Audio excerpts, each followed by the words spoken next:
ચોથી જાગીરનો ચોથો સ્તંભ એટલે પત્રકાર.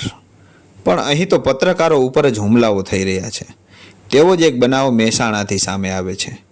વિજાપુરમાંથી બનાવટી પનીરની ફેક્ટરી ઝડપાઈ છે. કવરેજ કરવા ગયેલા પત્રકારો પર નકલી પનીર બનાવતા ફેક્ટરીના સંચાલકો દ્વારા પત્રકાર ઉપર જ હુમલો કરવામાં આવે છે. એક બાજુ નકલી પનીર બનાવી લોકોના સ્વાસ્થ્ય સાથે ચેડા કરવામાં આવે છે અને બીજી બાજુ પત્રકારો ઉપર હુમલા કરવામાં આવે છે. કેટલી હદે યોગ્ય ગણાય? નકલી પનીરની ફેક્ટરીને હિંમતનગર હાઈવે પર ડિવાઇન એન્ડ ફૂડ નામની ફૂડ વિભાગે ઝડપી હતી. કવરેજ કરવા ગયેલા પત્રકારો પર હુમલો કરવો, કેમેરામેનને બચકા ભર્યા, જાણે એને કાયદાનો કોઈ ડર જ નથી. હાલ વિજાપુરમાં પત્રકાર પર હુમલો કરનારને પોલીસે ગાંધીનગરથી ઝડપી પાડ્યો છે. બ્યુરો રિપોર્ટ, સોરઠ પડકાર.